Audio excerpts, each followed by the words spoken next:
Shalom, I'm Neil and this is my wife Jamie. Shalom. Welcome to Jewish Jewels, a program dedicated to revealing the hidden treasures in the Holy Scriptures. We're Messianic Jews who believe that Jesus is the Messiah, and today our jewel is... Well, it's not exactly a jewel from the Holy Scriptures, because today the topic is us. So I guess we're the Jewish jewel. So many of you have written and said to us, who are you anyway? We've never really explained our background or given you our testimony or our story, so we decided that this program today would be titled Neil and Jamie. And Okay. we actually do have a last name, which probably they don't even know. Tell us about your last name, Neil. Well, okay, both of my parents are Jewish, and they immigrated from Poland to the United States in the early 1900s as very young children. My dad came to Ellis Island as Arya Lesht, and he came out as Harry Lash. And that happened to a lot of people in Ellis Yes. Island. It was a great name changer. But you know what's wonderful about that? When I was a little girl growing up, I always wanted to marry a man who had a one-syllable last name, because my name was Jamie Suzanne McChain. And I thought, if I married a man with a one-syllable last name, wouldn't that be wonderful? So I used to dream about that. And then I met you, but we'll continue with that part of the story. Well, okay. My parents, being immigrants, made me a first-generation American. I have an older brother and sister, and my folks were in a retail business where they worked very hard 6 days a week. My older brother and sister kind of had to raise me, but it did give us time to take some family outings like this one to the beach on that 7th day. I didn't really have many problems in school. I really enjoyed math and science, and this is a science fair when I was in elementary school. My dad really observed the holidays in our home. Mom would do the cooking for Passover, and Dad would rush through the Haggadah. And as a family, we attended a conservative synagogue where I was bar mitzvahed. I was born in White Plains, New York, in the big snowstorm of 1947. Some of you may remember that. I lived in a big family home. I'm looking at a picture here in Valhalla, New York. We were a family of 4, my mom, my dad, my older brother, and myself.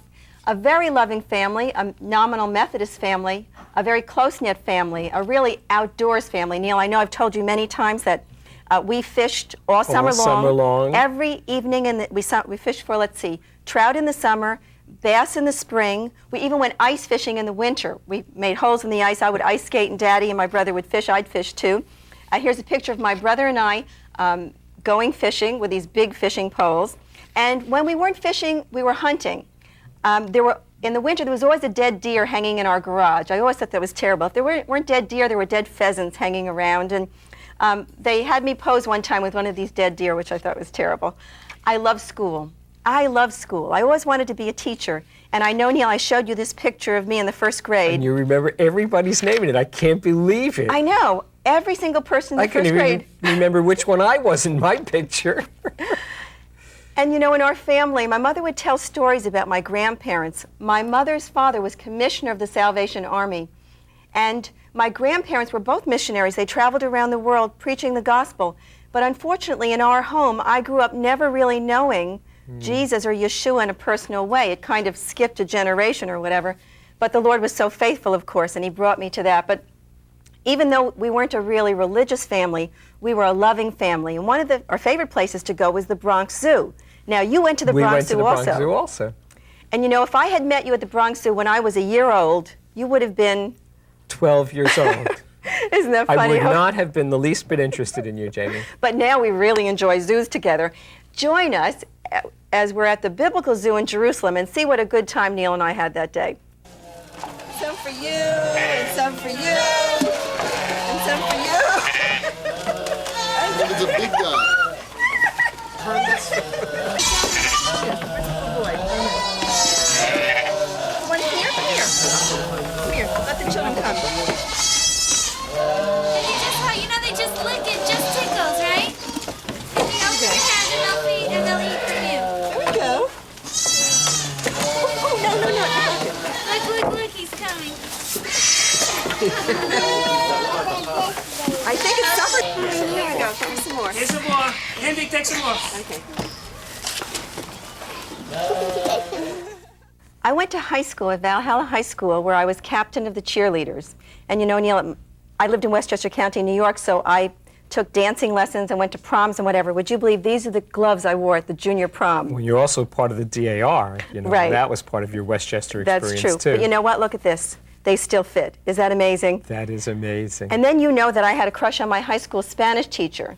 And that's how I became a Spanish teacher. I went to Ohio Wesleyan University and got a BA in Spanish. I studied at the University of Madrid my junior year abroad, and then I went back to live in Spain for the rest of my life. And there's a picture of me about to get on the, before I went to the ship to go to Spain the first time.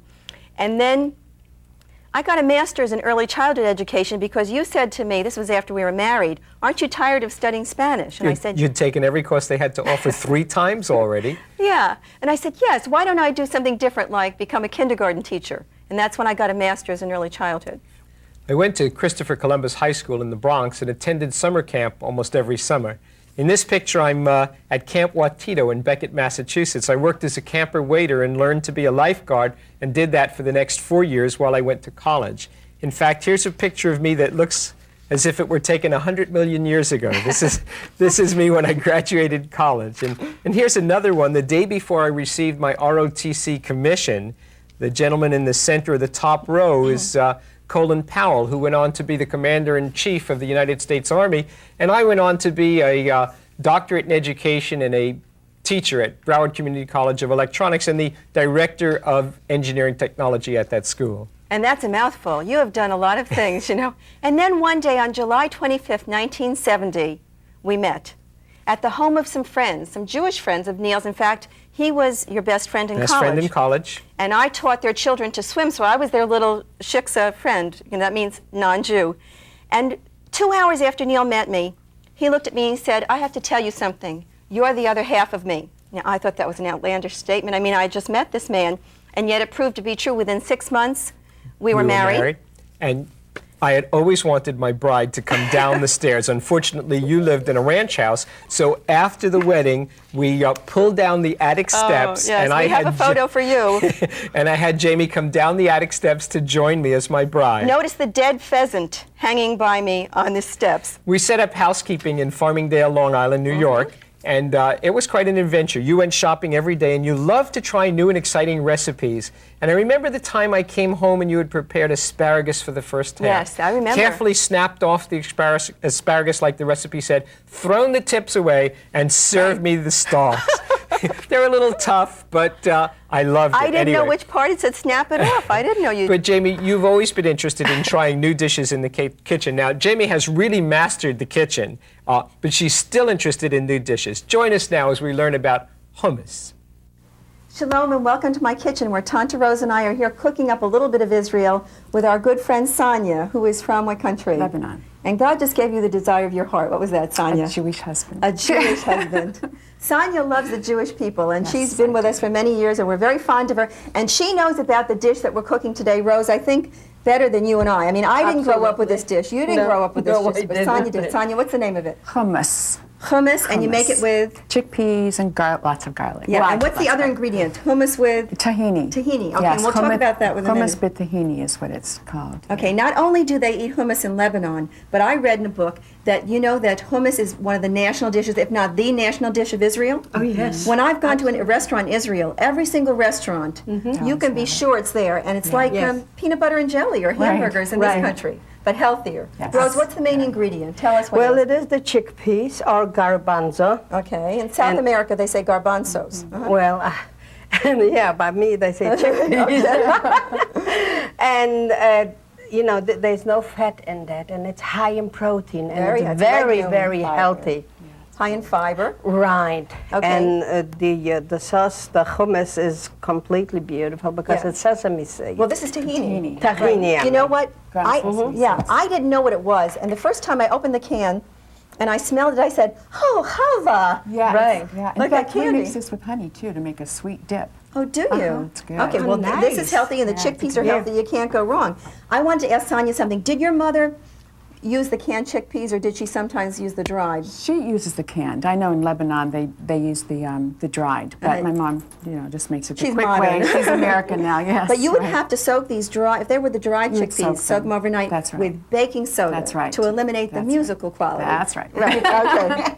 Okay, what else? What are we going to do, Rose? We're going to use a Well, can we're going to of put in a chickpeas. can of chickpeas into the blender, Okay.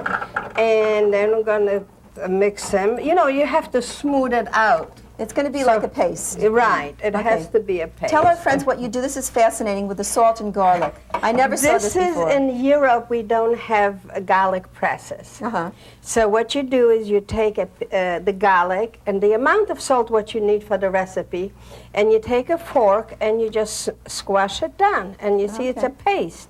Very A good. complete, beautiful paste. Okay, while you put that in, I want to ask Sonia. She brought this today. Now, you brought this because it's your mother's. That's right. This what is is it? what we use to mash the garlic. Actually, it's a pestle and a mortar. Uh-huh. And before there were food processors, this is how we made hummus. But in fact, we still use this to mash garlic for salads or different things. So it's still very handy. Is that why you Lebanese women have strong muscular? Maybe we should consider that, Rose. I don't know with the food processor. Okay, and we have lemon juice. This is about 2/3, 3/4 of a lemon. You can use more lemon juice if you like. Neil doesn't like things with a lot of lemon juice, so we cut back a little because we want to, of course, please Yes. That's our right. men. So that's what we're doing. Absolutely. I think I'm putting You can put the tahini in. So we have the lemon juice, the salt and garlic, the chickpeas, the Right. tahini. Well, actually, it's only half of the lemon juice, and then I mix it for a while and put Okay. the other half in. Okay. So we're going to blend that just for a little bit. Right. Get ready for the noise. Okay. see? Rest of the lemon juice. Right. Now, some people put the oil in while they're blending, but you told me, Sonia, to save the oil for the garnish. What we correct? do is we just kind of make a well around the hummus after it's in the dish and then dribble the garlic. See, and you Okay. actually blend it till it's smooth Okay, Rose, out. why don't you go to the fridge and get the Right. one that's done? Because we can't wait all this time. No, we want to try it now. We want to try it. And I want you to tell us, Sonia, if we've done the real thing. I'll let you know. So when it comes out of the fridge without the garnish, it's going to be kind of dull looking. We'll See, it's kind decorate of Yeah, raw. it is. Now, all right. decorate it. You show me. You show us what to Well, do. you can just get creative and just kind of sprinkle it around, or you Some can just put parsley. a full sprig in the corner, a little Okay. bit like this, and then just sprinkle a little bit of paprika on it for some color. Okay. And It's good enough. actually, oil. what we would do is just with your finger, just kind of make a well around here, Uh-huh. and Oh. just drizzle the oil right in Okay, there. that's olive oil. Oh, you make a tunnel. Yes. Yes. Okay. Now There you're we supposed go. to eat it with warm pita bread. Okay, here's one One for for you, Rose. Rosie. And for you. For me. Okay. Now we'll sample. You tell us if we did the real thing. Okay. If Rose and I did All it. right. Okay, we just I'll dip let you in. know. Dip it, just dip it in. Okay. Make a little scoop. All right. Scoop. Okay, we're going to sample. Let's see. Let's see. Yeah, but let the expert do it. Good? Very good. My mother would approve. Good. Write us for the free recipe. Speaking of good things to eat, it reminds me that in 1972, Kathy Esposito Yes. shared her delicious The Italian pasta with food, us. that was it. The That's Italian it. food connection. While her husband Frank shared his love of the scriptures and of the Jewish people who preserved those scriptures for him. On our second anniversary, they sponsored us on a marriage encounter, and at the marriage encounter, I met the God of Abraham, Isaac, and Jacob. Up to that point, I had been an agnostic. Maybe there was a God, maybe there wasn't, but I had what I call a burning bush experience. And God placed a call on my life and told me that he was calling me into the wilderness for a time of preparation. I knew that wilderness was Florida, and so right. we sold our home, we gave up our jobs, we had a ski house in Vermont, we gave up everything, and we moved to Florida. And after all, your middle name's Abraham, so why not? Why not be a wanderer, right? What I find fascinating is that the Lord spoke to us, even before we met Yeshua or Jesus, he spoke to us from his word. He spoke to me particularly from chapter 42 of the prophet Isaiah. I'd like to read the words to you. I, the Lord, have called you in righteousness, and will hold your hand. I will keep you, and give you as a covenant to the people, as a light to the Gentiles. And it goes on to say, before the former things have come to pass, and new things I declare, before they spring forth, I tell you of them. God spoke to us and said, I will save you, I will redeem you, I will give you a brand new life, you will have an adventure in me unlike any other. And this is before we receive Jesus or Yeshua. So if someone out there is thinking, well, God can't speak to people who don't know the Messiah, that is not true. He spoke to Neil and I, and he spoke through his word. So open that word and expect God to speak to you. You know, and he spoke to your mom, too. Because Yes. as a going-away gift, she gave you a Bible. That's right. And you know what the date was? July 25th, 1973. Do you remember when I met Neil? July 25th, 1970. 71. So I always say I met the two most important Jewish men in my life on July 25th, and it's a day I really celebrate. I want to show you something. This is the actual booklet that I prayed from to receive the Messiah. Kathy had given this to me. It's called 4 Spiritual Laws. And God was really working in my heart for months, probably 12 months, before I received him. And that day in my bedroom with you watching, I said to Neil, I said, well, do you think I'm ready to pray and receive Jesus? Sure, he's your Messiah. Why don't you just do it? Well, after I prayed following this little booklet, I said to the Lord, okay, now we've got the basics down. I want 2 miracles. Lord, I never want to smoke or drink again, and I always want to hear your voice.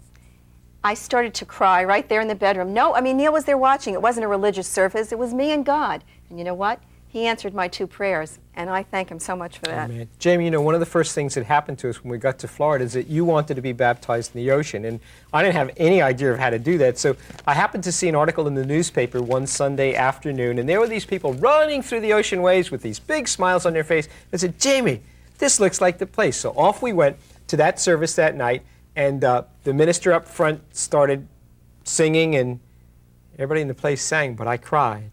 And he got to the end of talking to the people, and he invited people to come up front to ask Jesus to forgive their sins and to be made brand new. And I was up there. And I remember when I finished praying, I just got up, and there was Jesus, 9 feet tall, with his arms open wide, saying, welcome home, my son. I've waited 2,000 years for you.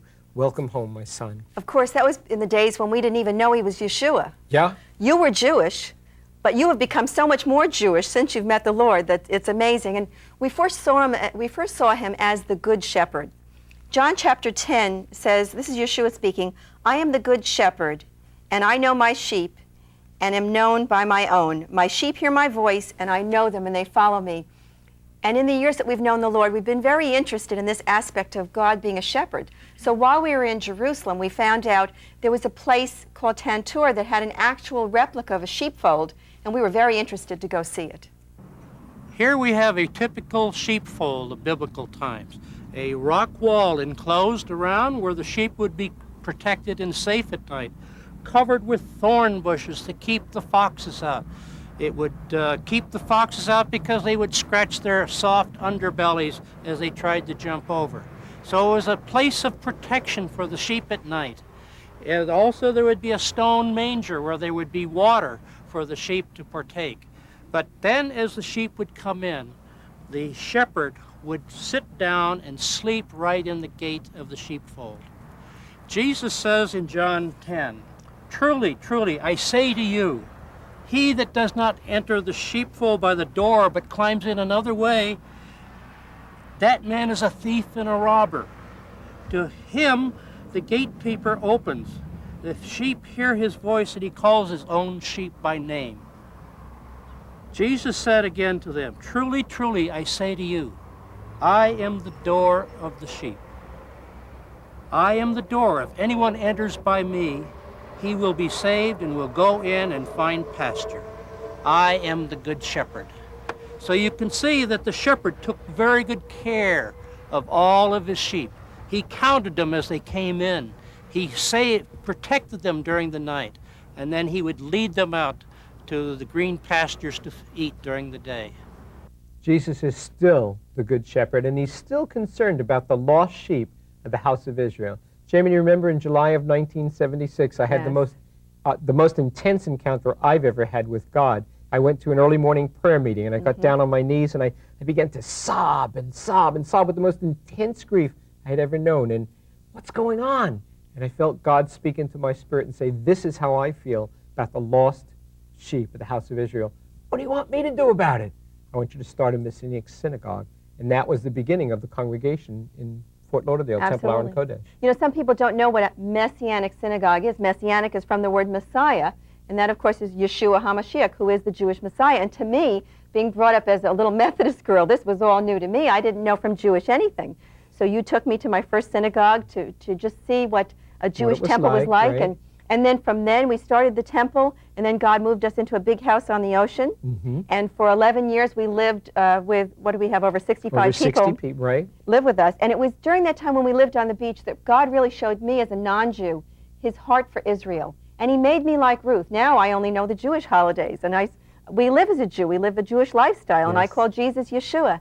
And it's been such a wonderful pilgrimage for me. And I remember those days at the house on the beach. You would walk around singing Psalm 125 all the time. That was one of your very favorites. So when we were in Israel, on a hill overlooking Jerusalem, we just couldn't resist reading Psalms 125 and 126. Psalm 125, they that trust in the Lord shall be as Mount Zion, which cannot be removed, but abideth forever. As the mountains are round about Jerusalem, so the Lord is round about his people from henceforth even forever. For the rod of the wicked shall not rest upon the lot of the righteous, lest the righteous put forth their hands unto iniquity. Do good, O Lord, unto those that be good, and to them that are upright in their hearts. As for such as turn aside unto their crooked ways, the Lord shall lead them forth with the workers of iniquity, but peace shall be upon Israel. Psalm 126. When the Lord turned again the captivity of Zion, we were like them that dream. Then was our mouth filled with laughter, and our tongue with singing. Then said they among the heathen, the Lord hath done great things for them. The Lord hath done great things for us, whereof we are glad. Turn again our captivity, O Lord, as the streams in the south. They that sow in tears shall reap in joy. He that goeth forth and weepeth, bearing precious seed, shall doubtless come again with rejoicing, bringing his sheaves with him. The Lord took us from Psalm 125 and 126 to Psalm 127, especially verse 3, which says, Behold, children are a heritage from the Lord, the fruit of the womb is a great reward. After 14 years of marriage, the Lord blessed us with a son, Jonathan Isaac Lash, who learned to wear a yarmulke at a very young age. And here he is being held by my brother on the 8th day of his life when he was circumcised. A few years later, 3.5 to be exact, God blessed us with another son, Jesse Allen Lash. And they're so wonderful, and I thank God for them. You know, since meeting the Messiah in 1973, if there's anything I've learned, it's that God is a God of love, of unconditional love, and that he is faithful even when we're faithless. Isn't that something that he's really shown us?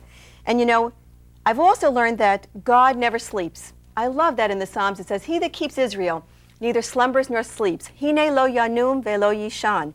Now that's a song. Some of you may know it. And we had our friends Barry and Batya sing that song for us. One morning, it was a brisk sunny morning in Jerusalem when the almond trees were just budding, and they sang Hine lo yanum. Join us now.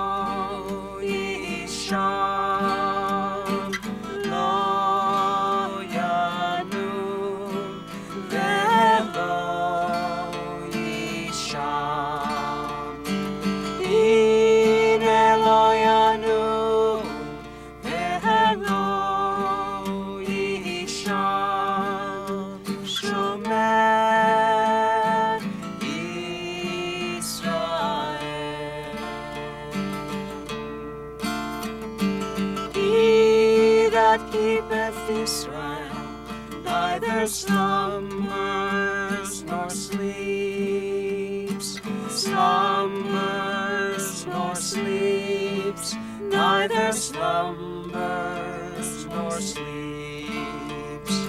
He that keepeth Israel, neither slumbers nor sleeps, slumbers nor sleeps.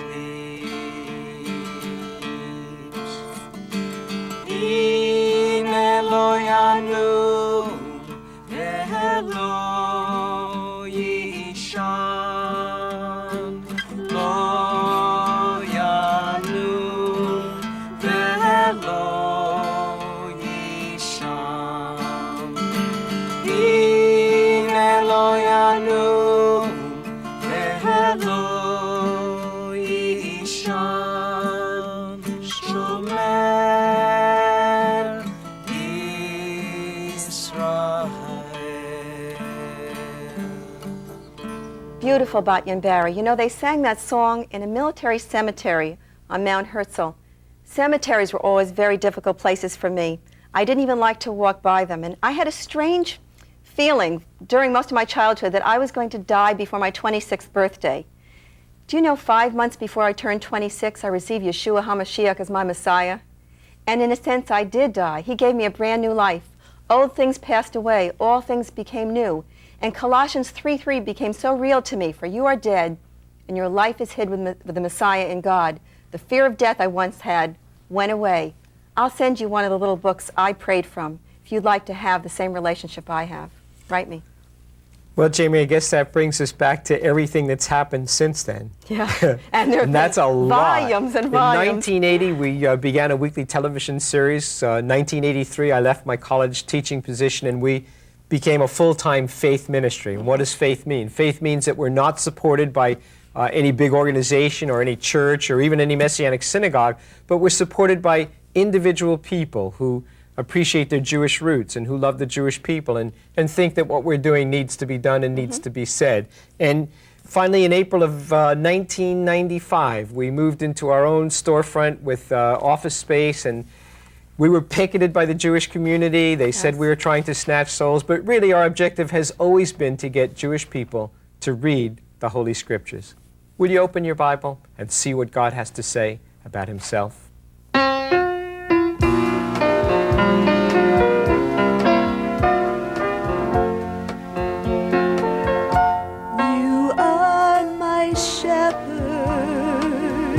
My loving guide, you are the rock in which I hide. You are my song in the daytime and my peaceful rest at night. You are my portion and my delight. In Yeshua, Jesus, the middle wall of partition is broken down. Male, female, Jew, Gentile, all one in the Messiah. If you were blessed by this program, please like, subscribe, and click the bell icon to get notified when new programs become available. Whether you're reconnecting with your Jewish roots or searching for the Messiah for the first time, Jewish Jewels is here for you. Leave a comment or prayer request. We'll be sure to respond. And for additional resources like books and gifts and articles of Judaica, visit our website at jewishjewels.org. We want you to become part of our Mishpacha family and grow with us in spirit and in truth.